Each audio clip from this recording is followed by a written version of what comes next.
और उसके बाद मैंने सबको सुना। हमारे बहुत ही आदरणीय सुनील सचदेवा जी, मैं बहुत बहुत बहुत इज्जत करती हूँ उनकी, बहुत सम्मान करती हूँ उनका, जनादेश के जो हमारे सुनील सचदेवा जी हैं।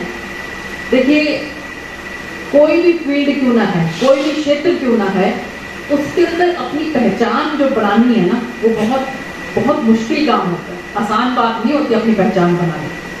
और उसमें भी अपनी पहचान बनाने के बाद उतने ही दमदार और पत्रकार दे देना इतने, क्योंकि मैं जब भी कई हमारे पत्रकार बंधु हैं उनके साथ कोई बातचीत होती है तो तुरंत कहते हैं जी हमने भी जनादेश जो है वहाँ से पढ़ाई करी है और हमने भी जनादेश से पढ़ाई करी है। मुझे बड़ी खुशी इस बात की कि ना केवल वो रिनाउंड हैं, बल्कि जिन्होंने भी जनादेश से जो है वो संस्कार ग्रहण किए हैं, तो वो उन्होंने खुद भी अपना एक नाम कमाया। क्योंकि पत्रकारिता जो है एक बहुत ही चैलेंजिंग जॉब है, दो धारी तलवार की तरह है। एक पत्रकार भाई तो हमारे विजय मेहता जी चले गए क्या, अभी आ रहे हैं। वो तो मतलब इतने हताश निराश नजर आ रहे थे कि वो तो ये सलाह दे रहे हैं कि आप छोड़िए पत्रकारिता। मुझे लगता है कि ये कहने की बजाय हमें ये सलाह देनी चाहिए कि आप कोई ना कोई और काम भी करो साथ में, और साथ में पत्रकारिता भी करो, क्योंकि केवल पत्रकारिता ही नहीं।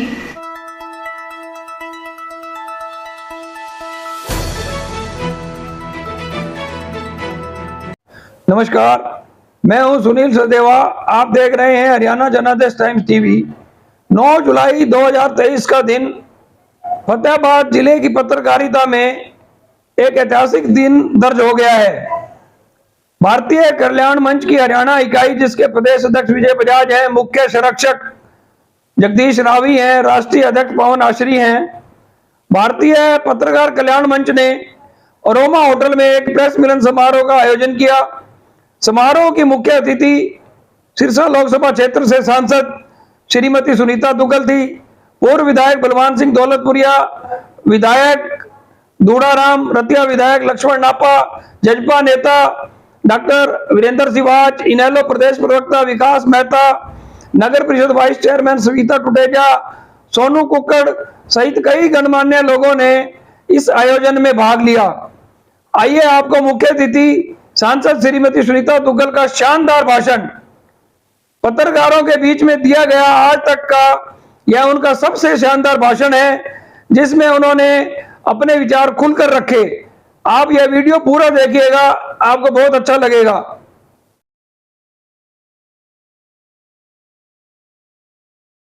पत्रकार कल्याण मंच, जिसकी जो हरियाणा इकाई है, उसके द्वारा आयोजित आज फतेहाबाद में इस कार्यक्रम में उपस्थित बहुत ही सम्मानित हमारे इस कार्यक्रम की अध्यक्षता कर रहे श्री पवन आश्री जी, जो कि राष्ट्रीय अध्यक्ष हैं, और हरियाणा प्रदेश के जो अध्यक्ष हैं इस कल्याण मंच के भाई विजय बजाज जी, जिला अध्यक्ष प्रदीप जांगड़ा जी, मुख्य संरक्षक जगदीश रावी जी, और यहाँ उपस्थित हमारे भाई द्वारका प्रसाद जी, जो कि यहाँ के एमएलए विधायक हमारे भाई दूड़ाराम जी के रिप्रेजेंटेटिव हैं।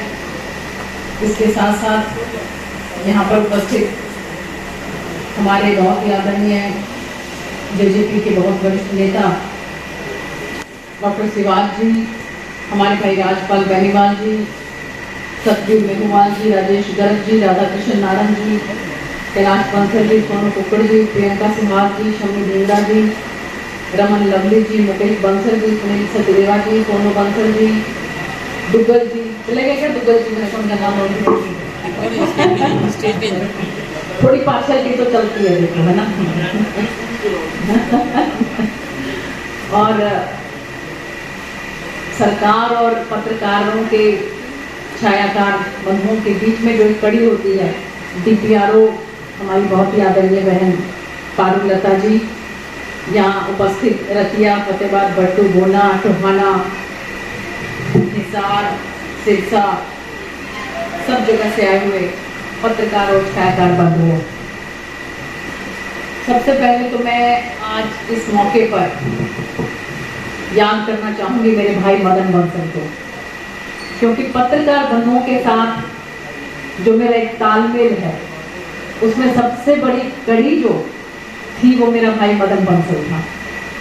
उसको मैं सच में ही, जो मेरे दो भाई हैं उसके बाद अगर मैं तीसरा भाई किसी को मानती तो मैं मेरे भाई मदन बंसल को मानती थी, क्योंकि राजनीति में आने के बाद तो आपके बहुत चारों तरफ जो है वो भीड़ लगनी शुरू हो जाती है, लेकिन राजनीति में भी आने से पहले एक बहन के जैसे जिसने मुझे माना, तो मैं उस मदन बंसल भाई को सबसे पहले अपनी भावभीनी श्रद्धांजलि अर्पित करती हूँ। इस कार्यक्रम में मुझे लगता है कि खासकर पत्रकार बंधुओं का जो भी कार्यक्रम फतेहाबाद में होता था, कोई भी कार्यक्रम क्यों ना हो, उनके दिमाग में सबसे पहले मुख्य अतिथि अगर कोई होता था तो वो सुनीता दुग्गल होती थी, तो मैं उनको याद करना चाहूंगी सबसे पहले तो। और उसके बाद मैंने सबको सुना, हमारे बहुत ही आदरणीय सुनील सचदेवा जी, मैं बहुत बहुत बहुत इज्जत करती हूँ उनकी, बहुत सम्मान करती हूँ उनका, जनादेश के जो हमारे सुनील सचदेवा जी हैं।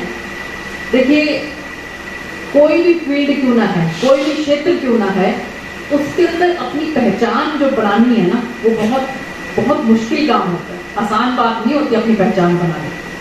और उसमें भी अपनी पहचान बनाने के बाद उतने ही दमदार और पत्रकार दे देना इतने, क्योंकि मैं जब भी कई हमारे पत्रकार बंधु हैं उनके साथ कोई बातचीत होती है तो तुरंत कहते हैं जी हमने भी जनादेश जो है वहां से पढ़ाई करी है और हमने भी जनादेश से पढ़ाई करी है। मुझे बड़ी खुशी है इस बात की कि ना केवल वो रिनाउंड है, बल्कि जिन्होंने भी जनादेश से जो है वो संस्कार ग्रहण किए हैं, तो वो उन्होंने खुद भी अपना एक नाम कमाया। क्योंकि पत्रकारिता जो है एक बहुत ही चैलेंजिंग जॉब है, दो धारी तलवार की तरह है। एक पत्रकार भाई तो हमारे विजय मेहता जी चले गए क्या, वो तो मतलब इतने हताश निराश नजर आ रहे थे कि वो तो ये सलाह दे रहे हैं कि आप छोड़िए पत्रकारिता। मुझे लगता है कि ये कहने की बजाय हमें ये सलाह देनी चाहिए कि आप कोई ना कोई और काम भी करो साथ में, और साथ में पत्रकारिता भी करो, क्योंकि केवल पत्रकारिता ही नहीं, आज के समय में, आज के युग में हर क्षेत्र के अंदर चैलेंज है, चुनौती है। किस क्षेत्र में चुनौती नहीं है, आप बताओ? क्या राजनीति में चुनौती नहीं है? अभी भी बहुत लोग हैं मुझे ये कहने वाले भी कि नौकरी अच्छी वाली नौकरी छट के थे, राजनीति चालू है। अभी भी बहुत से ये बात कहने वाले, क्योंकि आप किसी भी क्षेत्र में क्या एजेंडा लेके आ रहे हो वो बहुत मायने रखता है। आप पत्रकारिता जो कर रहे हो, पत्रकारिता से आप क्या चाहते हो? एक आम आदमी की आवाज जिसकी कोई सुनने वाला नहीं है, एक पत्रकार जो है उसकी आवाज जो है वो सारे समाज के अंदर रखता है। कितनी बड़ी समाज सेवा है ये। एक पॉलिटिशियन है जो एक राजनीतिज्ञ है, उसके पास कितना कुछ करने के लिए होता है, लेकिन वो अपने ही कामों में या कि अपने पर्सनल इंटरेस्ट में इतना डूब जाता है कि उसको कुछ ध्यान नहीं रहता कि वो किस लिए इस जनता का प्रतिनिधि बना है, इसकी आवाज उठाने के लिए बना है, ना कि अपने पर्सनल इंटरेस्ट के लिए कि ठीक है अपना शुरू कर दिया कि मैं कहां से मेरे को CIU मिल जाए, कहां से मेरे को ये बिल्डिंग मिल जाए, कहां से मेरे को प्लॉट मिल जाए, कहां से मेरी प्रॉपर्टी और ज्यादा बढ़ जाए। चैलेंजेस हर डिपार्टमेंट में, हर फील्ड के अंदर है, लेकिन अगर हम यही सोचने लगेंगे तो फिर अच्छे लोग कैसे आ पाएंगे हर क्षेत्र के अंदर? हमें अपने अंदर आत्मा की संतुष्टि चाहिए, सोल सेटिस्फैक्शन जिसको बोलते हैं। मुझे बड़ी खुशी इस बात की भी है कि कितने हमारे पत्रकार बंधु जो हैं वो केवल पत्रकारिता ही नहीं करते हैं, बल्कि सोशल सर्विस कितना करते हैं। जैसे कि हम शिवपुरी की बात करें, आज अगर हम सच में फतेहाबाद की शिवपुरी जो है वो मुझे लगता है कि शायद पूरे हिंदुस्तान में सबसे बढ़िया शिवपुरी होगी। इसके साथ एक मेरा छोटा सा भाई पत्रकार विजय साहब है, इसको एक बार पता लग जाए कि कहीं पर कोई दिक्कत है किसी को, तुरंत अपनी वो एम्बुलेंस लेकर वहां पहुंच जाता है। तो हमें ये देखना है कि हम जो है अपने साथ साथ कितने और लोगों की मदद जो है वो कर सकते हैं। और सुनील जी जो हमारे अभी चले गए आदरणीय पूर्व विधायक बलवान दौलतपुरिया जी, तो उनसे कह रहे थे कि जी आप थोड़ा ध्यान रखा करो, तो कहते कि नहीं सत्ता पक्ष वाले ज्यादा ध्यान रखेंगे। हम तो रखेंगे ही ध्यान, और हम तो रख भी रहे हैं, लेकिन आपका नाम परमात्मा ने बलवान दौलतपुरिया वैसे ही थोड़ी रखा है, बलवान भी और दौलतपुरिया भी, तो उस दौलत का थोड़ा बहुत तो डिस्पर्शन जो है वो चाहिए। तो कोई गलत मांग नहीं करते हमारे पत्रकार बंधुओं ने उनसे। और जैसा कि हमारे आदरणीय श्री जी ने आपको बताया कि सच में देखिए मुझे लगता है कि बहुत सी ऐसी ट्रांसफॉर्मेशन जो है, बहुत से ऐसे बदलाव पिछले 9 सालों के अंदर हमारी सरकार के अंदर आदरणीय प्रधानमंत्री नरेंद्र मोदी जी के नेतृत्व में और हरियाणा में मुख्यमंत्री मनोहर लाल जी के नेतृत्व में हुए, जिसमें अगर हम पत्रकार बंधुओं की बात करें, जैसा कि अक्षरी जी ने भी बताया कि पहली बार ऐसा हो रहा है कि हमारे पत्रकार बंधुओं को पेंशन मिल रही है। पहली बार ये हो रहा है ना, ये बात मानते हो ना, ये बात है। देखो मैं ये कहती हूँ कि जहां पर आपको ये लगता है कि सरकार को ये भी करना चाहिए या सरकार ने ये गलत किया, आप जरूर उस बात की आवाज उठाओ, आपका हक है, आपका अधिकार है। लेकिन जहां सरकार कोई अच्छा काम करे ना, तो उसको भी अप्रिशिएट करना मुझे लगता है हमें जरूर चाहिए। तो एक बार मेरे को सच्ची सच्ची बताओ आप, ये पहली बार ये हुआ ना पेंशन? हाँ तो भरो सब लोग, पहली बार हुआ ना ये देश में, पहली बार पूरे देश के अंदर, मुझे लगता है शायद और किसी राज्य में नहीं। तो एक बार जोरदार ताली इस बात के ऊपर तो बजाओ, हाथ साथ खोल लो। मैं देखिए इससे पहले भी जो भी कोई जो है आपके यहाँ पे, इवन आपके पत्रकार बंधु भी जो भी कोई स्पीच करके गया, आप लोगों के हाथ खुले नहीं, ऐसे कैसे बंद पड़े हैं? अरे रामदेव कहना थोड़ा जोर से ताली बजाया करो, अपने आप के लिए बजाओ। तो ये काम हमारी सरकार ने किया, फ्री है। और इसके साथ साथ जो 2 लाख का किसी के साथ कोई मिस हैपनिंग हो जाती है, डिमाइस है, उसके बाद उस पर जो बीमा योजना है, ट्रेन की सुविधा के लिए मुझे कहा गया है अभी कि पहले ये थी, कोरोना से पहले शायद थी, ये 50% का, ये बंद हो गया। तो मुझे आप लोग अपने एसोसिएशन की तरफ से जो है, ये अगर आपने कल्याण मंच की तरफ से आप लिख के देंगे तो मैं पूरी कोशिश करूंगी कि वहां पर हमारे मंत्री जी से बात करके कि हम लोग ये ट्रेन वाला जो है इसको फिर से हम शुरू करवा सके, क्योंकि 50% का आपने बताया कि 50% इसके अंदर पहले जो है आपको इसमें कंसेशन मिलता था। एक चीज और देख के मैं बड़ी हैरान हो रही थी कि मुझे पता लगा कि जैसे अलग अलग जो है वो मंच बने हैं, अलग अलग प्रेस के जो हैं वो संस्थाएं बनी हैं। भैया हमारी तो समझ में आती है, अरे एक ये पार्टी एक वो पार्टी, हमने इलेक्शन लड़ने हैं, ये आप लोगों का क्या बट रहा है मुझे ये समझ नहीं आता। तो आप लोग कम से कम पत्रकार बंधुओं को तो एकजुट रहना चाहिए, क्योंकि अगर आप लोग एकजुट हो तो आपकी ताकत बहुत बढ़ जाती है, और आप सत्ता पक्ष से भी और विपक्ष से भी, दोनों से आप बराबरी के साथ लड़ाई कर सकते हो। बहुत बड़ी जिम्मेवारी है।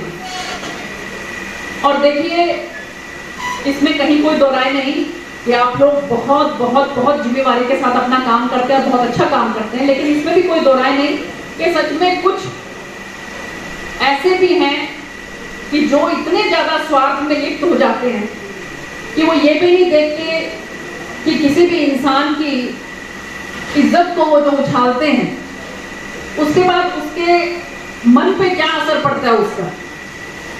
देखिए अगर कोई कसूरवार है ना तो वो उसको बहुत ज्यादा असर नहीं पड़ता, लेकिन अगर सच में किसी ने कसूर ना किया हो और फिर भी अगर उसकी इज्जत जो है उछाली जाए तो मुझे लगता है कि तन बदन में आग लग जाती है। फिर आदमी ये नहीं सोचता कि इसका कहां तक नुकसान हो जाएगा। तो इसलिए मुझे लगता है कि हमें बहुत सोच समझकर, बहुत ज्यादा सोच समझकर हमें निर्णय करना चाहिए।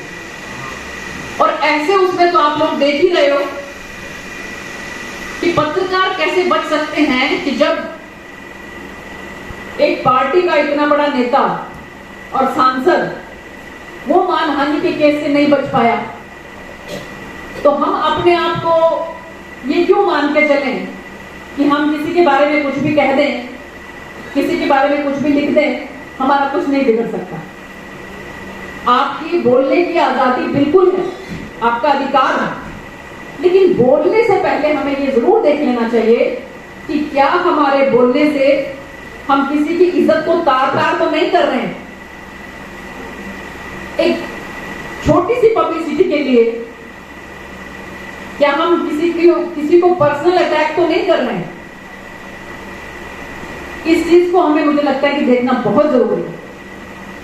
आप लोग वैसे बहुत मेहनत करते हो, बहुत अच्छा काम करते हो, इसलिए कम से कम मैं जो है वो एफिडेविट के ऊपर लिख के दे सकती हूँ कि आज तक मुझे 10 साल हो गए हैं राजनीति के अंदर, किसी पत्रकार भाई ने ना मुझसे किसी तरह की कोई अनड्यू एडवांटेज लेने की कोशिश करी है, और ना आज तक सच में मैं लिख के दे सकती हूँ कि मैंने कभी किसी भाई को कोई ऐसा वो नहीं दिया, तोहफा कोई एक तरह से ये लगे किसी को। मुझे नहीं पता सच में, और मुझे इसलिए पता भी नहीं है कि किस तरह से जो है आप लोग किसी को भी रिक्वेस्ट करते हैं या किसी से भी कोई एडवांटेज लेते हैं, तो वो कैसे लेते हैं। क्योंकि आप लोगों ने मेरे लिए कम से कम जितनी ईमानदारी के साथ मैं राजनीति करती हूँ, उतनी ही ईमानदारी के साथ आप लोग मेरी हर बात को, हर न्यूज को, आज तक मैंने कभी नेगेटिव में नहीं देखा, बड़े पॉजिटिव में ही आप लोगों ने जो है न्यूज। ये बिल्कुल कमाल हो रही है कि लाइट चली गई लेकिन माइक चल रहा है। मेरी बात में सच्चाई है इसका मतलब। तो मैं ये कहना चाहती हूँ कि ये सच में जो है आज भी ईमानदार पत्रकारिता जिंदा है। इस बात का मैं बहुत बड़ा उदाहरण हूं। तो मैं यही कहना चाहूंगी कि आप लोग जिस लाइन पे चले हो, हाँ, ये जो आपकी डिमांड है, देखो एक तो आपकी नंबर 1 रेलवे की है।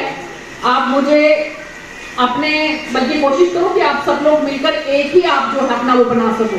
अलग अलग तरह की कई संस्थाएं बना लेने से वो कमजोर हो जाती है, और एक ताकतवर संस्था अगर होगी तो वो अपनी बात को बहुत अच्छे तरीके से रख सकेगी, राज्य सरकार में भी और केंद्र की सरकार में भी। तो नंबर 1 तो आपका जो टोल टैक्स वाला है वो भी आप लिख के दो। मैं माननीय मुख्यमंत्री जी से इसके बारे में बात करके कोशिश करूंगी कि हम इसको लागू करवा सकें, टोल टैक्स वाले को, नंबर 1। नंबर 2 जो आपकी रेलवे वाली है वो भी आप मुझे लिख के दो। आदरणीय मंत्री जी को कह के हम इसको बहाल करवा सकते हैं कि जब पहले हो रखा था ये, तो अब दोबारा क्यों नहीं हो सकता। नंबर 3, आपके यहाँ पर मीडिया सेंटर तो है, मीडिया सेंटर तो है ना यहाँ पर, लेकिन जो आपने प्रेस के लिए जो आपने अलग से उसके लिए बात करी है, तो जितनी जो ग्राउंड की जो फॉर्मेलिटीज हैं, पेपर वर्क जो है, उसमें हमारी डीपीआरओ मैडम जो है वो भी मदद करेंगी। और जो आप अगर वो पूरा कर लेंगे तो मैं आपको जिम्मेवारी के साथ कह सकती हूँ कि ऊपर हरियाणा सरकार के अंदर जो हमारे अधिकारी हैं, अमित अग्रवाल जी IAS जो हैं, उनसे करवाना वो मेरी जिम्मेवारी, लेकिन ग्राउंड वर्क जो है वो आप लोगों को पूरा करना पड़ेगा। कहाँ पर क्या क्या चीज किस तरह से होनी है, और वहां पर भी कोई दिक्कत आए तो आप मुझे बता देना। डीपीआरओ सब आपकी हेल्प करने के लिए तैयार हैं, हम भी आपको पूरा मदद करने के लिए तैयार हैं, लेकिन पेपर वर्क जो टेक्निकल इश्यूज होते हैं उनको आपको जरूर जो है वो दुरुस्त करना पड़ेगा। तो मुझे लगता है कि इन्हीं शब्दों के साथ शायद आप लोगों को भूख भी लगी होगी, टाइम 2 बज गए हैं, और बिल्कुल पास में ही सारा खाना जो है इधर ही आस पड़ोस में परोस रखा है, तो और भी ज्यादा खुशबू से आदमी को लगता है कि फटाफट जो है ये भाषणबाजी खत्म हो और हम खाने के लिए चलें। तो आप सब लोगों का जो इतना सहयोग है उसके लिए मैं तहे दिल से आपका धन्यवाद करती हूँ। और मेरे लायक आपको जो भी काम होगा, मेरे MP लैड से भी टेक्निकल अगर कोई हिच ना हुई तो जो भी आप मदद करेंगे कहेंगे वो करने के लिए मैं 100% तैयार हूँ। इन्हीं शब्दों के साथ आप लोगों ने मुझे बुलाकर मेरा इतना मान सम्मान किया, उसका मैं तहे दिल से धन्यवाद करती हूँ। और अपने कलम की धार को आप ऐसे ही तेज रखिए। और देखिए, मैं फिर वही बात कहती हूँ कि मैं भी राजनीति में आई हूँ ना, कोई केक वॉक नहीं है ये राजनीति, बहुत कठिन है डगरपन गढ़ के, बहुत मुश्किल काम है। लेकिन मुझे भी ये लगता है कि चलो मेरी जो पहले नौकरी थी उससे पेंशन आ रही है और इसकी भी जो आ रही है, तो वो मिला जुला के मेरा खर्चा जो सा है, वो जो मेरे घर पे लोग आते हैं या कि मुझे कहीं पर जाकर किसी तरह का कुछ खर्चा करना पड़ता है, तो वो हो जाता है पूरा, बचता बचाता मुझे कुछ नहीं है। जैसे आप लोग कहते हो ना, मुझे भी कुछ नहीं बचता है, क्योंकि अगर आप ईमानदारी की कोई भी चीज करने चलोगे ना, तो उसके अंदर चैलेंजेस हैं। इन नटशेल अगर देखूं मैं कि मुझे बचता क्या है, तो देखो मैं मेरे परिवार से दूर, मेरे घर से दूर, सिर्फ और सिर्फ सेवा के लिए, लोगों के लिए, उनके सुख दुख के अंदर 24 घंटे शामिल होना। और फिर भी अगर फतेहाबाद में ज्यादा समय लग जाए, सिरसा वालों को तकलीफ होनी शुरू हो जाती है, कहते हैं ठीक है वहीं के वोट ले लेना, यहाँ के वोट थोड़ी चाहिए आपको। फतेहाबाद के अंदर दिन ज्यादा लगा लूं, अगर वहां पर 5 विधानसभाएं हैं तो सिरसा में लगा लूं ज्यादा समय, 5 विधानसभाएं, तो फतेहाबाद करेंगे वोटें सबसे ज्यादा यहाँ से मिली हैं और वहां बैठे रहते हो जब देखो। और इन दोनों जिलों में अगर समय लगा लो तो नरवाना वाले कहते हैं कि हम तो पहले से ही निगलेक्ट है, हमारी तरफ तो आज तक किसी ने देखा ही नहीं। आप भी मत देखो, कोई बात नहीं, इलेक्शन में देख लेंगे आपको। तो चैलेंजिंग काम जो है ना वो बहुत है, लेकिन अगर आपकी नीयत ठीक है, आपका परमात्मा में विश्वास है, आपकी नीयत ठीक है, आपको सोल सेटिस्फेक्शन है कि मैं अपनी तरफ से 100% कोशिश करती हूँ कि मैं किसी की मदद कर सकूं, किसी के लिए कोई काम कर सकूं, तो फिर बहुत ज्यादा किसी के कहने सुनने का आपके ऊपर फर्क नहीं पड़ना चाहिए।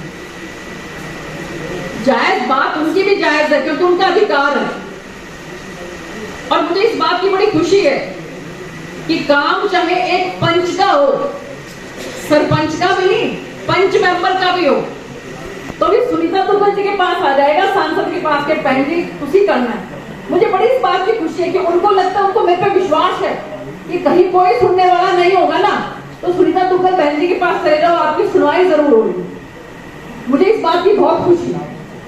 तो मैं आप लोगों की सुख दुख की साथी हूँ। मैं अपने छोटे परिवार को छोड़ के अब ये इतने बड़े परिवार के अंदर मैं आ गई हूँ, आप लोगों के परिवार की सदस्य हूँ। आप लोगों का प्यार इसी तरह से मेरे साथ बना रहेगा। इन शब्दों के साथ आपका बहुत बहुत धन्यवाद। जय हिंद, जय भारत, भारत माता की। ये भारत माता के लिए कर रहे हैं हम जो कुछ कर रहे हैं काम, आप लोग भी और मैं भी। बहुत बहुत धन्यवाद।